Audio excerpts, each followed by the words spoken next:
Hello mga kaigsunan, mayong adlaw no. Gusto ko mo hatag nimo mensahe karon. Isgutan nato sa makadyot kining pagkalipay. Importante ba kanimo ang pagkalipay? Tungod kay alang sa tawo usahay pag nay problema lisod ikalipay, lisod ikatawa, lisod kaayo ta nga magmaya. Tungod kay usahay mo konporme ang atong itsura sa atong gibati sa sulod. Pero mga kaigsunan, iyon ang Bible, a merry heart doeth good like a medicine. Try to imagine, ang pagkalipay des kasing-kasing mas labaw pa na sa usa ka medisina. Sa ato pa ang pagkalipay sama kini sa usa ka tambal nga muayo sa imong pain sa sulod or unsa ba klase nga gibati. Munay gahom sa pagkalipay. Pangutana, unsa bay imong motivation sa pagkalipay? Igsuon, dako kay tag rason nga makalipay ta. Unang-una, dapat tang magkalipay sa matag adlaw tungod kay wala gyud nagkulang ang Dios. Gitagaan tag ginhawa, tagaan tag kusog kinabuhi. Dapat sa matag adlaw tang magakalipay ug tungod sa kalipay ang tawo makahimo gyud sa pagpasalamat sa Dios. Kay lisod kayo magkalipay ka unya dili ka magpasalamat sa Dios. So mo nay Kristohanong kinabuhi kining pagkalipay.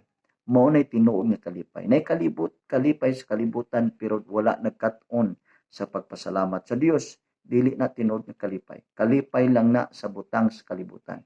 Pero kining gitawag kalipay sa Dios, kining magkalipay ka sa Dios, magpasalamat ka sa Dios, siya ang imong rason nganong nalipay ka.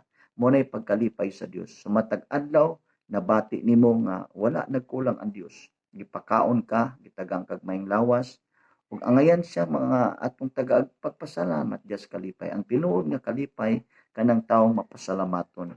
Kaya nagdawat ta matag adlaw sa Dios. Kita matag adlaw nakadawat ta sa matag adlaw.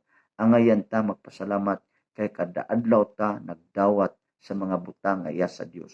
Kanang imong gikaon gikan sa Dios, ang imong gibiste gikan sa Dios, ang imong ginhawa gikan sa Dios, tanan nga naa nato gikan sa Dios. Dapat ta kada adlaw magakalipay diha sa pagpasalamat sa Dios. Muna ingon si Pablo, rejoice in the Lord. Again I said rejoice in the Lord. Mangutana ko nimo, dili ba angay pasalamatan nga magkalipay ta sa Dios matag adlaw? Angayan ang Dios atong pasalamatan nga mo na ebidensya nga nagakalipay ta. And taong naikalipay, mapasalamato na siya. Dili ni bisan kinsa apan sa Dios. Sa igsoon ako kang gidasi karon na bakas problema, balatian, kaguol, kasakit, unsa ba imong gihambing karon, naay sikreto pagkalipay diya sa Ginoo. Ang taong nagkalipay diya sa Ginoo, tawo nang nagsugid og pagpasalamat. Nga din iyang gi-recognize si Lord ang iyang ownership sa tanan. Kay kining tanan nga naa nato iya sa Dios, angayan ang Dios pasalamatan, daygon o pasidunggan. Tanan nga naa nato tungod ni sa Dios. Sa igsoon, barog diha sa imong gihigdaan, pasalamati ang Dios. Mo nay taong nagakalipay sa Dios. Pasalamati nga buhi pa ka.